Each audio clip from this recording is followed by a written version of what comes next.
La rivière et l'océan. Théo. Il y a une notion que j'ai du mal à intégrer. C'est celle de l'Aya Avasta.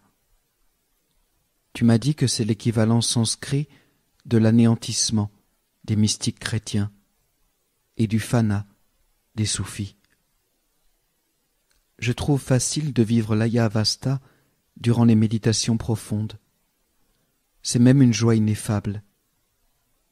Mais dès que je réintègre mon quotidien, cela devient difficile.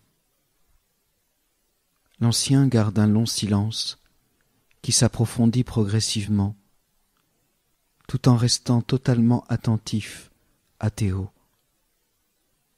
Il remplit un verre d'eau avec de l'eau et le tend à Théo.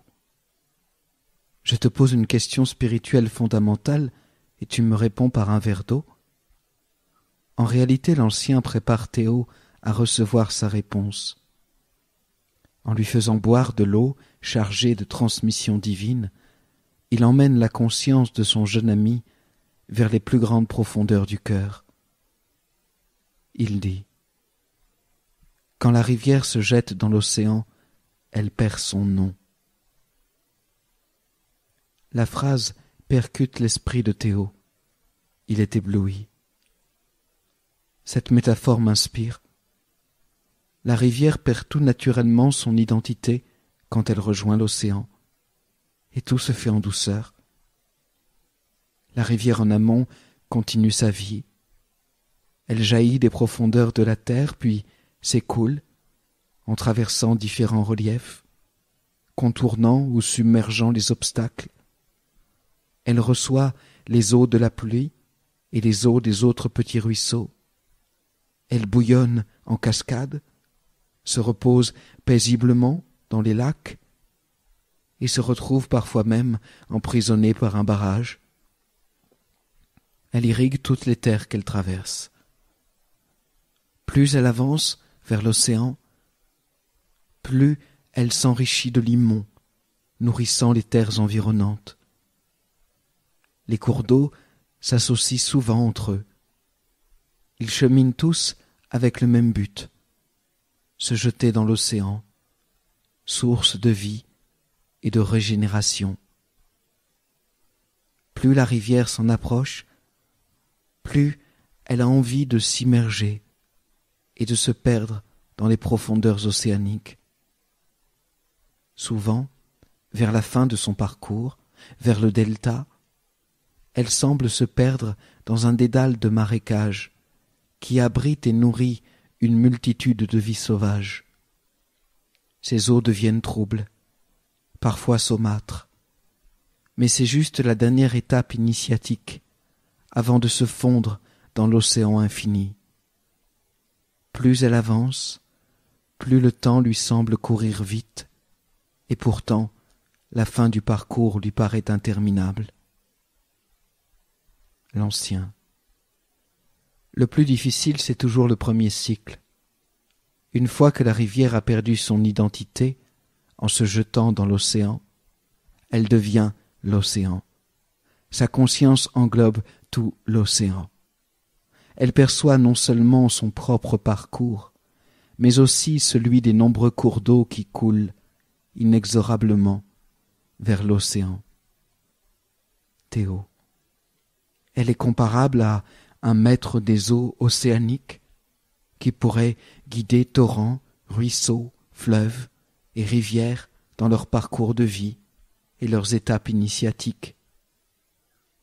L'ancien. Quand la rivière a fait plusieurs fois son parcours, c'est l'océan qui s'écoule en elle. La rivière a été initiée par l'océan lui-même et devient alors une entité spirituelle. Tu veux dire que la rivière n'a plus conscience qu'elle est une rivière ? La conscience de la rivière est devenue océanique. Elle est à la fois la rivière, l'océan et les cours d'eau.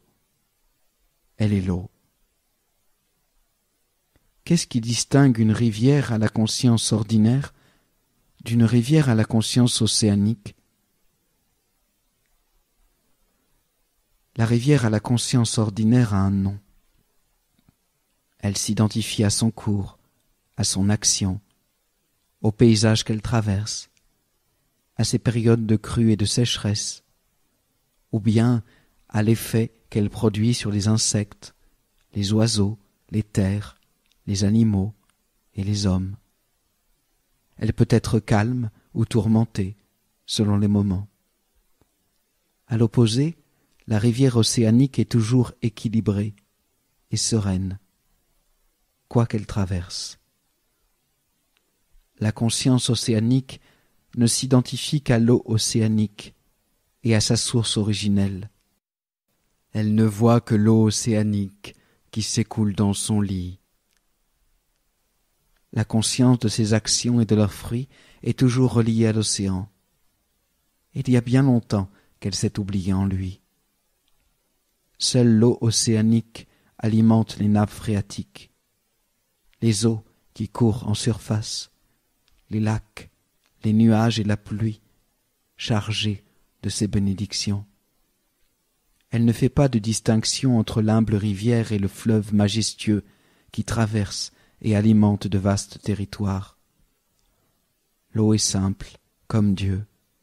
Elle s'adapte, nourrit tout et tous, avec amour. Théo. L'entité spirituelle n'ayant plus d'ego peut être une humble rivière, un fleuve majestueux et pourquoi pas un être humain. Quand l'entité spirituelle est immergée dans le divin, elle n'a plus d'identité propre. Lorsqu'une tâche est à accomplir, elle retrouve son identité, ou bien elle s'en construit une nouvelle selon les besoins du moment.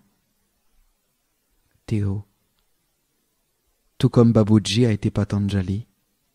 Certains le connaissent aujourd'hui comme Sri Ramchandra de Shahjahanpur, d'autres comme l'enseignant fondateur de l'Ashtanga Yoga.